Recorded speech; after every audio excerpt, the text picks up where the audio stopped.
Imagine you're eating protein the way a lot of people do: extra eggs for breakfast, a big lunch, a shake after the gym, without really thinking twice about it. Now imagine your body trying to keep up, especially your kidneys, which already filter about 180 liters of blood a day, and suddenly have to clear out even more nitrogen than usual.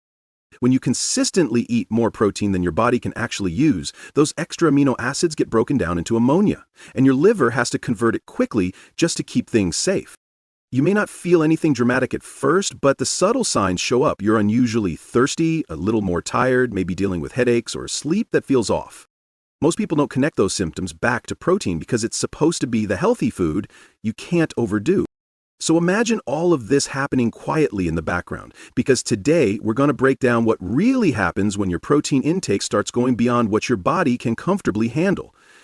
Over time, that extra protein doesn't just pass through, it quietly builds metabolic stress that your body has to manage around the clock. In medical terms, ammonia clearance, nitrogen balance, and cortisol levels start shifting in ways most people never notice until something feels off. It's a bit like running a system that's always slightly overloaded. You start feeling it through poor sleep, low energy, or a lingering heaviness you can't explain.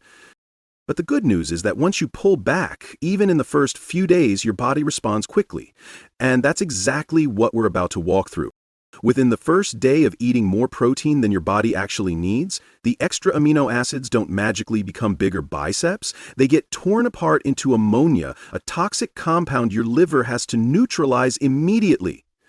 This isn't just theory. Studies from the National Institutes of Health show that high-protein meals spike nitrogen waste production within hours. Your kidneys, which already filter 150–180 liters of blood daily, now have to work even harder to flush out urea, the safer form of ammonia your liver turns it into. Most people don't feel a dramatic crash, but the subtle signs show up fast. You drink more water than usual, your mouth feels dry even if you didn't eat anything salty, and you may blame the slight fatigue on a long day. Plenty of gym-goers report an odd, foggy but fine feeling after heavy protein days, and they rarely connect the dots. The good news? Cutting your intake back to your actual daily requirement immediately reduces the workload on both organs, kind of like giving your internal crew a break before they mutiny. By day 3, the internal changes get more noticeable.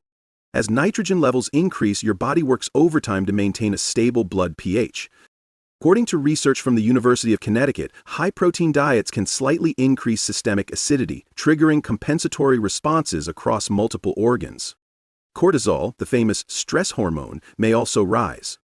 Several controlled studies have found that low-carb, high-protein diets increase cortisol secretion because your body is trying to convert excess protein into glucose. That process, gluconeogenesis, is energy-consuming and not exactly fun for your system. In real life, this may look like tossing and turning at night, waking up groggy despite sleeping enough, or feeling oddly irritable over tiny things, like someone breathing too loud. You might also notice your heart rate is slightly higher at rest. These aren't random, early indicators that your system is working harder just to stay balanced. But here's the encouraging part. When you normalize your protein intake, cortisol levels stabilize within days, and your energy becomes noticeably smoother. After a week, your digestive system starts reflecting your choices loud and clear. Without enough fiber to support digestion, food moves more slowly, and your gut bacteria shift toward species that thrive on protein fermentation. This isn't ideal. A study from the American Journal of Clinical Nutrition found that high-protein, low-fiber diets decrease beneficial bacteria like bifidobacteria and increase harmful metabolites such as hydrogen sulfide and PS-cresol, substances linked to inflammation and gut discomfort. What does that feel like outside a lab? Bloating, constipation, heavier body odor, and breath that suddenly smells bold, let's say. Some people describe it as feeling full but not nourished, or having a stomach that seems confused about its job. If you've ever wondered why high-protein weeks make you feel tighter around the midsection, even if you're eating clean, this is why. The upside is that your microbiome recovers quickly once you restore fiber and diversify your meals, usually within just a few days. 2 weeks into chronic protein overload, deeper changes start showing up. Excessive protein, especially from animal sources, raises acid load in the body. To buffer this acidity, your system may pull calcium from your bones. Research from Harvard's School of Public Health has shown increased urinary calcium excretion in individuals consuming high animal protein diets, particularly those low in fruits and vegetables. Your bones aren't falling apart, don't worry, but the process chips away at long-term bone density if it becomes your norm. Meanwhile, your body is relying heavily on gluconeogenesis to produce glucose from protein because you're not providing enough carbs to do the job normally.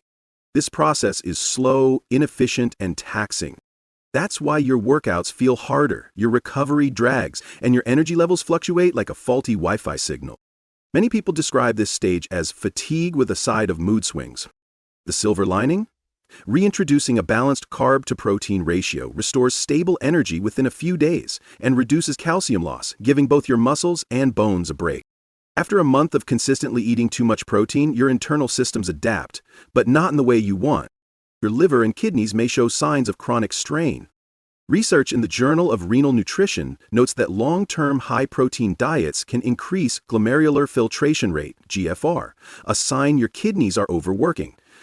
While an elevated GFR isn't instantly dangerous, sustaining that workload month after month isn't ideal, especially if you already have risk factors you're unaware of. Low-grade inflammation may also increase, affecting everything from mood to mental clarity. This is when people report persistent afternoon crashes, irritability, dry skin, or brain fog that never fully lifts. Your sleep might be lighter, your digestion unpredictable, and your motivation lower, even though your diet feels healthy on paper. Lifestyle-wise, it looks like skipping workouts because you're tired, snapping at people for no reason, or waking up already exhausted. But this is also the stage with the biggest turnaround potential. Studies show that returning to a balanced macronutrient intake can reduce kidney stress markers, lower inflammation, improve serotonin balance, and restore stable energy. Many people notice better sleep, clearer thinking, easier digestion, and more consistent strength within just 1 to 2 weeks of adjusting their protein intake. Long-term, this balance supports muscle growth far more effectively than constant overload ever could. Across all these phases, the message is simple. Protein is essential, but your body has limits. Your liver, kidneys, gut, bones, hormones, and even your mood respond predictably when you push past those limits, something confirmed by decades of metabolic and nutritional research. The subtle symptoms you feel aren't random. They're early warning signs. And the moment you pull back to the range your body actually needs, things improve shockingly fast. You feel lighter, clearer, more energized, and far more in sync with your own biology. Your body is incredibly smart, and it always tells you when something isn't working, even when the signs are quiet. Eating more protein than you need might seem harmless, but over time, those small signals add up. The best part is that your body also responds quickly once you bring things back into balance. You'll feel lighter, clearer, and more energized than you might expect. So if you've been wondering whether it's time to adjust your protein intake, consider this your friendly nudge. Try dialing it back for a week and see how your sleep, mood, and digestion respond. And if you found this breakdown helpful, go ahead and hit that like button. Make sure to subscribe so you don't miss the next science-backed guide to understanding your body. Drop a comment below and tell me if any of these signs sound familiar. Thanks for watching, and take good care of yourself. You only get one body.